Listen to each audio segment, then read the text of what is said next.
Welcome to the Expert Network Team podcast, where our goal is to inform and educate our listeners on matters related to finance, legal, insurance, accounting, and other interests that are of personal and business nature. We hope you will find our content useful as well as entertaining. The Expert Network team consists of Karl Frank of A&I Financial, Mike Miller of Miller and Associates CPAs, Jeff Cromendike of Security First Insurance Agency, and I'm Nathan Merrill. I'm an attorney at Goodspeed Merrill. Together, our independent team combines our expertise to provide you insights and solutions, some straightforward, some profound, for real-life opportunities we see on a daily basis. We hope you enjoy the information contained in today's podcast and find it useful. If you'd like to learn more or desire to meet with any of the Expert Network team members in person, you can contact us at info@expertnetworkteam.com. That's info@expertnetworkteam.com. We encourage you to take advantage of a free consultation with any of our team members. Just mention this podcast when you schedule your appointment. Now on to today's podcast. Okay, this is Jeff Cromendike. I'm one of the expert team members here of this expert team that brings podcasts to you on a regular basis.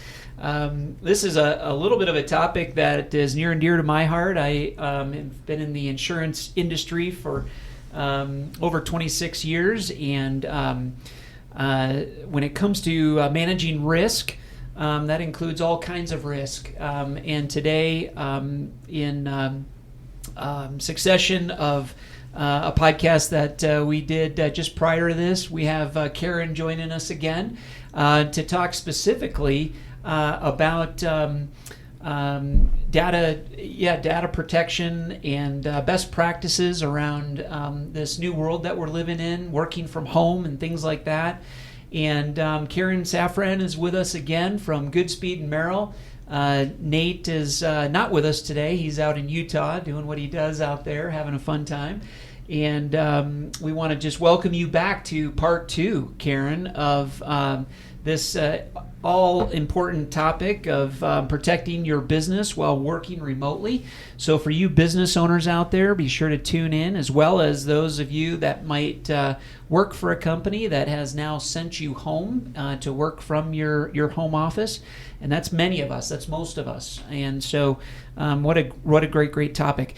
We talked a little bit about, or actually quite a bit about, just some best practices in making sure that our networks and our data is protected.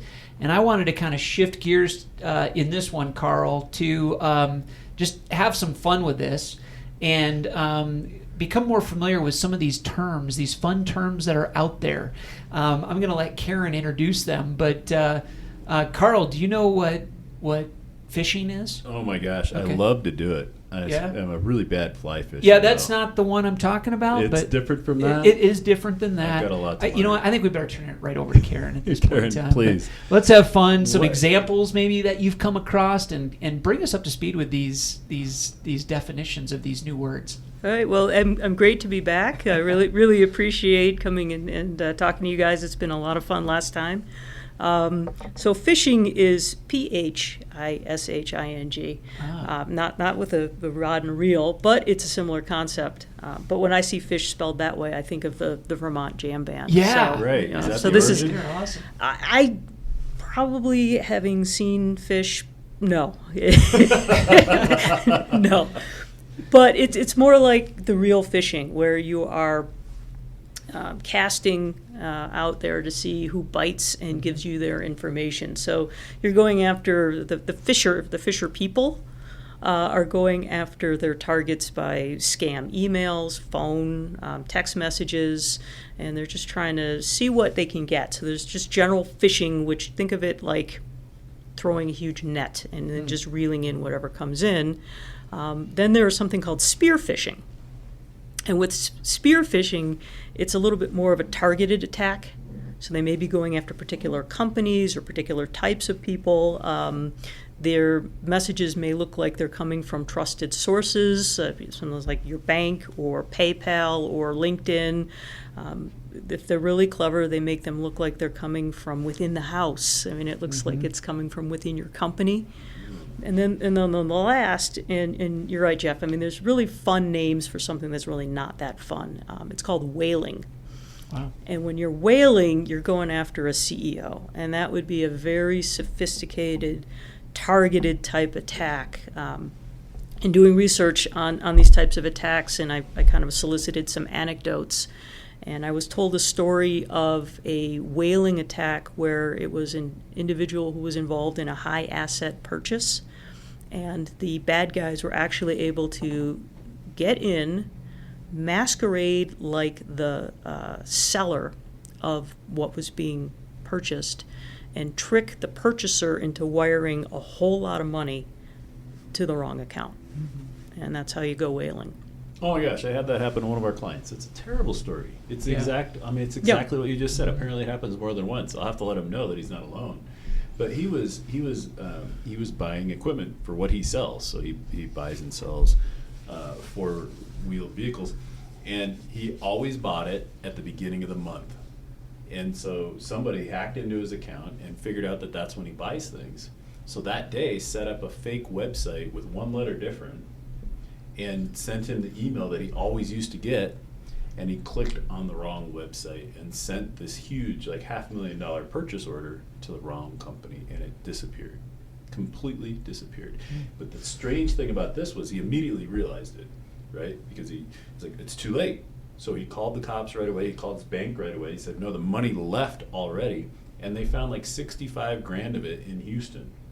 The money had disappeared within hours. Wow. Like whoever received that huge amount of money was so good at dispersing it that he got like 65 grand back. Isn't that crazy? That is nuts. Yeah, but the one letter different on the email, that's a common tactic. And some of it, I think, goes to how our brains are wired. You ever see those puzzles where you see a sentence and the first letter and the last letter of the word are in the right order, but all the letters in between are jumbled, but you can read the sentence perfectly? It's because our brains are sort of trained to look for patterns. And if you're used to seeing a certain email, your brain reads what your brain thinks it'll read, which is how I explain half of my typos. Is your brain is your mind is looking at it and thinking what it should say, and so you're not catching that you have an R and an N instead of an M, or one vowel is gone. So it's really, really common in these emails, and it's sort of a just double check and take a look. Wow. And so they can do that with anything, right? Yeah, this commonly. The whaling is just, I mean, often the worst person in the company is the boss with the technology, right? Right. I mean, a lot of other things going on. Yep. Easy targets, like a whale. Easy targets, like a whale. Exactly. Holy cow. Wow, what an amazing thing. Yeah. So be on your, and was that the website that you got to be careful about? Because it'll be in the email address, or how does that work? It really can be anywhere. Quite often it's in the email address. It may be in the domain name. But that's a tell. If you see an email address that doesn't match where it says it's coming from, and I've seen that happen a lot too, then that's a tell that this is probably not legitimate. I got one yesterday from Zoom. And you know how you're doing Zoom all the time? And this one said somebody is waiting on the Zoom call for you. It was so tricky. I'm like, oh crap, I missed a Zoom call. And I was so close to clicking it. But then I looked at it and I'm like, this website doesn't make sense. It was like, I don't know, CORP dot something. And I thought, First, I don't remember that I had a Zoom call that I missed. And second, that doesn't really look right. So I didn't click on it. I bet you it was one of those. It could very well have been. I mean, and I've gotten them too, where it looks like it's coming from a law firm, and it says, here are the documents you requested, and there's a link. And you have to stop and think about it because we're used to getting documents and downloading with a link. Some of it, though, you can actually sometimes hover over the link, and it'll have a domain or a site that doesn't match where it says it's coming from. Or if you're just not sure, although you still have to be careful here, you're just not sure, contact the sender, but don't respond to the email. This happened to me once. I got one of these weird emails where it had the link, and I wrote back and said, hey, did you mean to send this to me? And I got a response that said, Really? Yes. Oh my gosh. And I looked at it and I said, this still doesn't sound legitimate. So whenever your spidey sense starts tingling, listen to it, pay attention to it, because a couple of hours later I got an email from this person who said, don't open anything you get from me, I have been hacked. You've been hacked. I get those emails from a lot of people all the time saying I've been hacked. That's really scary. That must be spear phishing, where the bad guy is actually bothering to take time to respond to you. Exactly. Is that what that is? Yeah, exactly. Because phishing, you said you cast a wide net. What does that even mean, to cast a wide net? How does that work? Are they gathering like 1,000 emails? What does that mean? Yeah, they're generally issuing just emails that might say, hey, you've won a contest, and they'll see who's going to click on the link. Or just general, hey, your account has been frozen, and just to see who clicks on the link, as opposed to something that's maybe targeted to a specific type of organization. Got it. That should be more obvious to pick out, right? It should be, but sometimes they're hard to pick up. And where they're getting harder to pick up is the funny word of smishing, which is phishing, but using your text. Okay. SMS. Text data. Texting you. Sending you a fake text. Rather than sending you a fake email, they're sending you a fake text. So how do we get smishing out of that? The SMS message. Simple message service. Okay. Yes. Thank you. I'm a slow learner, but thanks for connecting the dots on that for me. Yeah, no worries. And it's fun to say too. Smishing. So if I click a link in a smish, what does that even mean? Well, it's the same thing. So the reason that smishing is actually becoming a bigger problem than phishing is, I think we are now also wired to think that anytime we get a text, it's urgent. Yep. And I better respond to it. And the statistics say that 98% of text messages are read, and 45% of them are responded to, as opposed to only 20% of emails are read and 6% are responded to. Interesting. Wow. Just think of your own or your personal email. Not quite as much of an issue with work email because we have all sorts of filters, but how many emails you get a day that are sales offers and solicitations for this deal from Lowe's or Best Buy or Domino's Pizza, just because you once ordered something and gave them your email. So I think we're starting to just ignore those emails in general when we get them in. But if you get a text that says, this is Wells Fargo and your account has been frozen, click on this link, you're a little bit more tempted to do that. And if it looks on your phone or on your tablet like it actually came from a bank, it's easier to trick you into giving them your account number, your password, and that kind of information. A common one, too, is you'll get a text that confirms a subscription that you never made. And then this is another story that somebody told me, that she knew it was fake, but she wanted to see what would happen. So she called the number. It was, if this isn't you, call the number. So she called the number. She could tell from the sound in the background that it was some sort of these phone banks, because she could hear all people giving the script. And she said, what is the subscription? And he made up some magazine. And she said, well, I didn't order it. And he said, well, just give me for verification purposes, give me your credit card number, and I will cancel the subscription.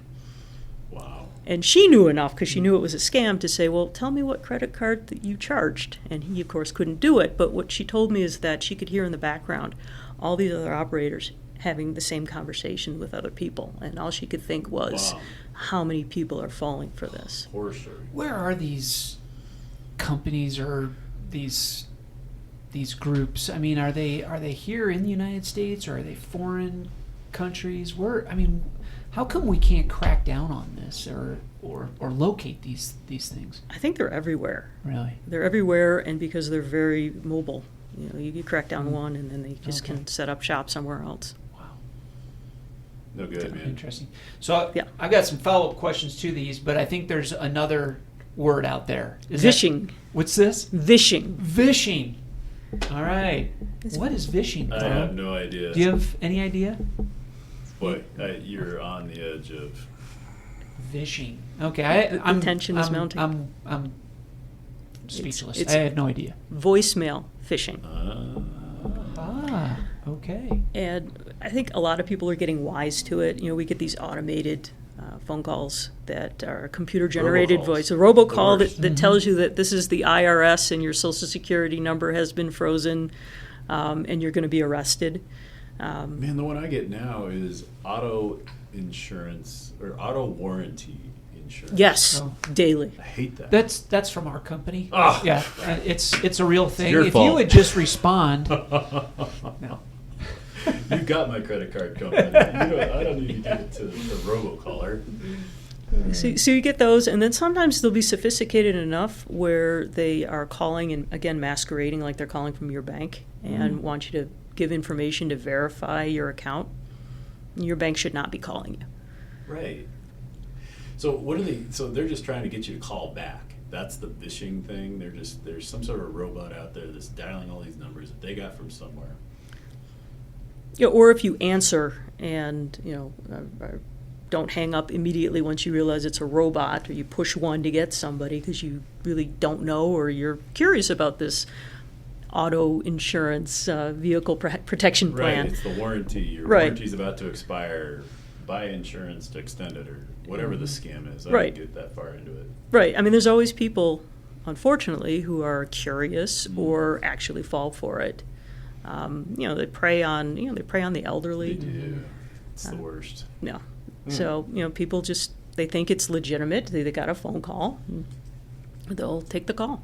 And I keep clicking the buttons that say, don't ever call me back, spam this voicemail caller. It doesn't matter. Like a different phone number will call with the same exact message. Yeah. It'll look like it's coming from some other phone number.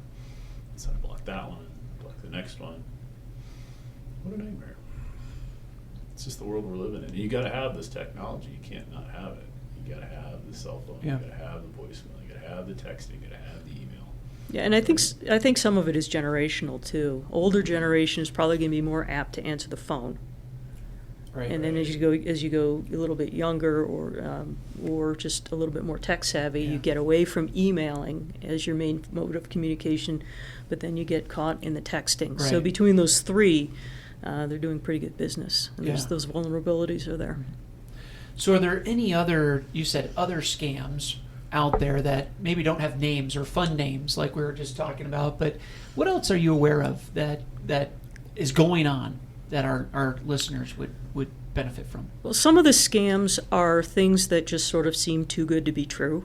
And we've seen a lot of it. There's a couple of scams that are going around the Denver legal industry where we're getting clients or potential clients, and they've got a really big case, and it's a really quick and easy payday. You have money paid into your trust account, and then they want the money out of the trust account. And lawyers who fall for this soon find that the money was never in their trust account, and now they're on the hook for it. So really, it's again common sense of any time a potential business offer comes in and it looks like it's too good to be true, it's probably too good to be true, and just don't jump. No Don't take the Yeah. bait. You're being fished. That's good.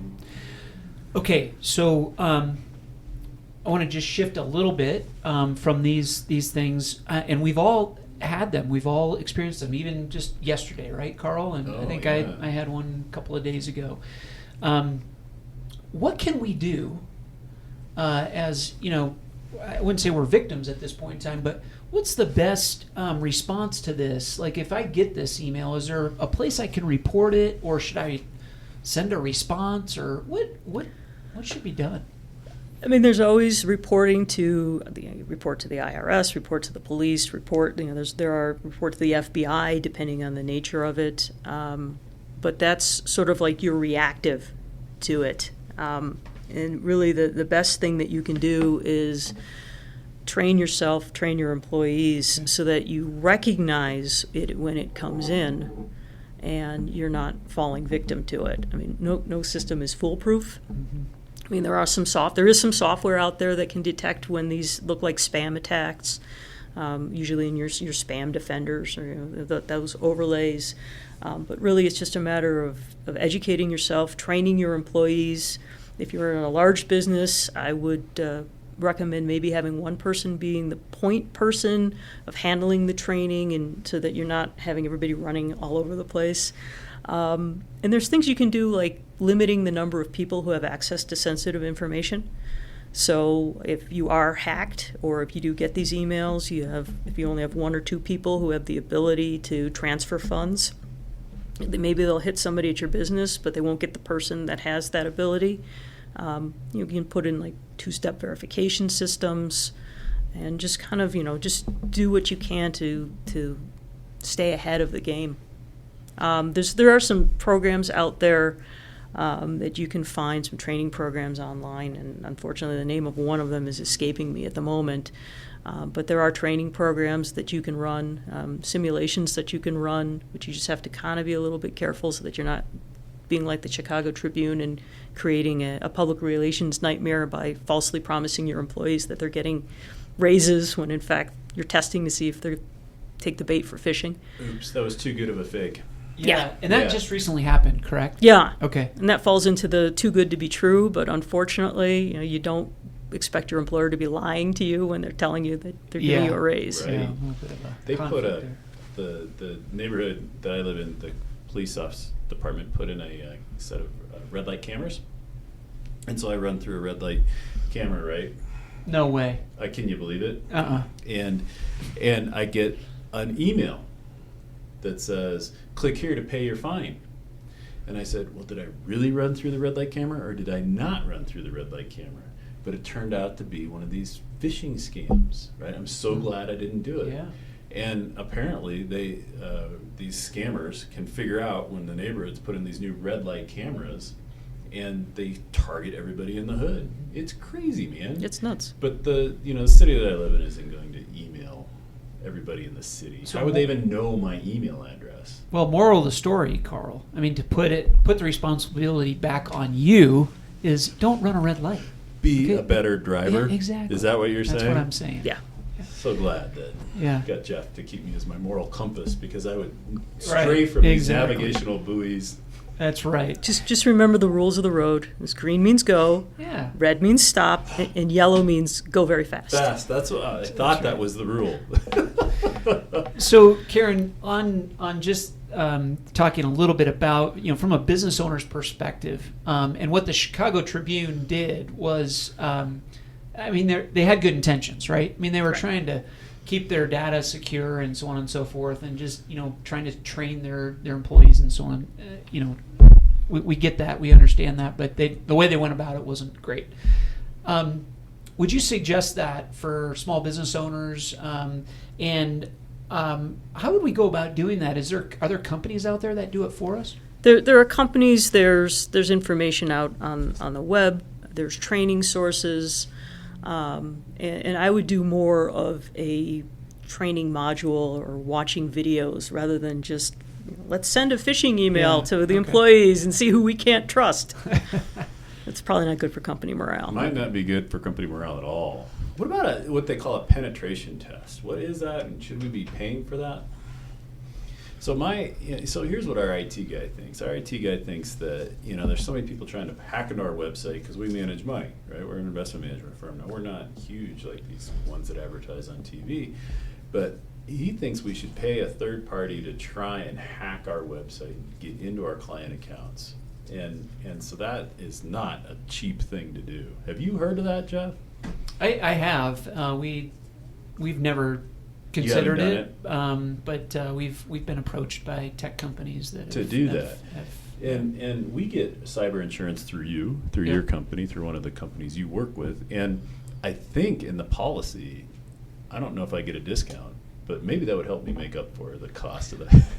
Possibly, yeah. I mean, that's a good segue too. I mean, we don't want to talk about it today because we've done other podcasts on that. But I just think as a business owner, if I know my business and I know our clients, I know the business that we're in. But when something like this happens, I really don't know what to do or where to go. And so, Karan, what's been your experience? Are there companies out there like consulting companies or firms that kind of are help you kind of on the loss control side, so to do all these things that you've been talking about? But what about I would just say crisis management companies? Like, what in the world do I do when this happens? Now, all of a sudden, I lost $500,000. Good grief! And gosh, where do I what do I do next? Are there other companies out there like that? Yeah, I'm sure there are. Okay. I haven't gone into like that to have that at the fingertips. I would think that just start with if you have your IT provider, and they may be able to help steer you in that right direction. Obviously you can always go out on the web and see who's out there, but you need to really, any company that you're looking for, you need to vet and make sure that they're not somebody who's actually out to advertise and steal your stuff. Yeah. Yeah, Good. that's for sure. We spend, I don't know what our IT budget is, but relative to everything else, it's maybe my second highest cost. We spend so much money on the defenses. Right. And we actually audit the continuity plans and the disaster plans and the cybersecurity plans of the provider, and then the provider's providers.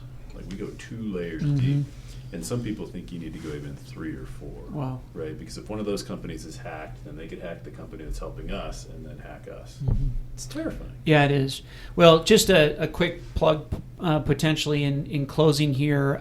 Karl, I can tell you that the company that we've got your cyber liability data privacy coverage with, most insurance companies will provide a hotline and then also a team to come alongside any type of crisis that can occur. And that's part of what you pay for in your insurance.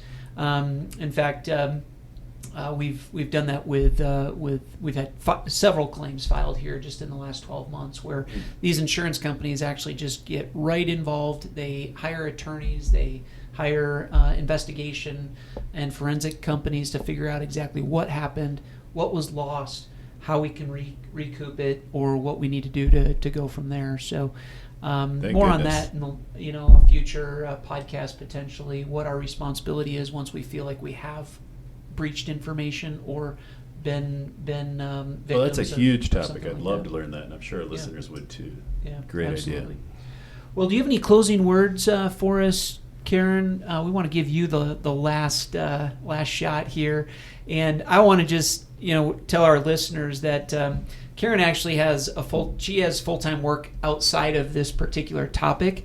So I'm not going to give any personal information. She's not looking to find a bunch of people calling her at this point in time. But if you guys have any more questions, you know how to reach out to your expert team. Our information is available. And if we see appropriate or feel it's appropriate to put Karen in contact with you, we will check with her first and then connect you guys from there. So if you do have any questions, be sure to contact the expert team. But I want to give Karen some closing remarks here. I think I'll just pull my last words from Karl's traffic misadventures. That when we are getting these emails, if the key should really be to stop, look, and listen. I like it. Just let's take a pause and not jump at any offer, and let's just take the time to read the email address, look at the links that might be inside, and make sure that we're actually responding to something that we should be responding to. Thank you so much. That's great advice. Karen, thanks for being here. Oh, thanks for having me. It's a lot of fun. You got it. Thanks. Thank you for joining us today. Hope you enjoyed the information we shared. If you enjoyed this podcast, please feel free to share it with someone else. And join us next time. If you want to meet with a member of the team, please contact us at info@expertnetworkteam.com. That's info@expertnetworkteam.com. If you have special topics you'd like to hear about, please reach out to us and let us know at the same email address. Again, that's info@expertnetworkteam.com. Thank you for joining us and have a great day. Thank you for listening to this podcast. We want to remind you that listening to this podcast does not establish a client-professional relationship with any of the firms represented, nor does it constitute legal, investment, or accounting advice, and the views are those of the professionals only. Investment advisory services may be provided through A&I Financial Services, and securities may be provided through A&I Wealth Management.